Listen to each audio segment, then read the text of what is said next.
හාස්කම් වලින් පිරුණු කිරියම්මා උල්පත අද බලන්න යමුද?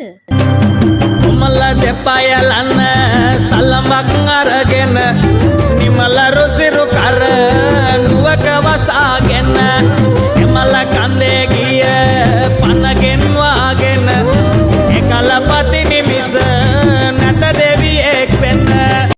ඇදහිලි හා හාස්කම් පත්තිනි මෑණියන්ගේ ආශිර්වාදය ලත් මෙම ස්ථානය දරුඵල ප්‍රාර්ථනා කරන, රෝගාබාධවලට සහනය සලසන ප්‍රසිද්ධ ස්ථානයක් ලෙස බැතිමතුන් විශ්වාස කරයි. බැතිමතුන් මෙහි පැමිණ කිරි ආහාර පිසීම, කිරි ඉතිරිවීම වගේ දේවල් සිදු කරනු ලබනවා. නිසල වනාන්තරයක් තුළ පිහිටි මේ ස්ථානය සොබාදහමේ හාස්කම් වල එකතුවක්.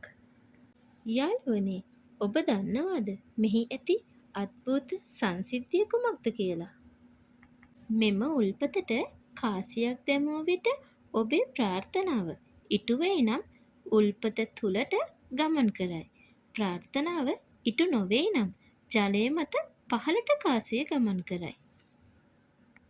සුද්ධ කරමාන විනසින්ද මధుර මාල බලේ සතන් සැමට සෙත් සදන්නේ සත් පන්තිනි මෞසෙනෙහි දොළොස් පතිනි තෙද බලයෙන් දොළොස් මහේ සෙත සපිරේ දොහොත් මුදුන් දෙමින් මඳිමි සින්ධ පතිනි දෙවියනේ. යාළුවනේ, මෙහි ජලය කිරි පැහැයක් ගන්නා අතර දැඩි නියන් තත්වයේ වුණත් මෙන්න මේ ජලපොකුණ හිඳී යාමට ලක් වෙන්නේ නැහැ. මෙන්න මේ නිසා ජලය කිරිපාට වීම නිසා මේකට කිරියම්මා උල්පත කියලා හඳුන්වනවා.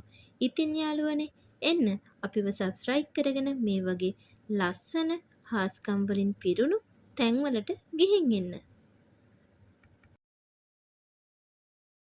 ඔබ සියලු දෙනාටම පත්තිනි මෑණියන්ගේ පිහිට ආරක්ෂාවයි මේ මාගේ ප්‍රාර්ථනය.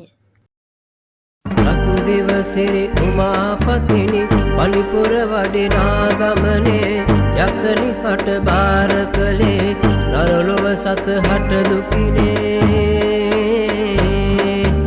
දුක් විඳිමින් තම හිමියන් දුසිත පුරේ වන අසනේ බක්මසවන් සියලු රෝග දුරලන් පත්තිනි සඳිනේ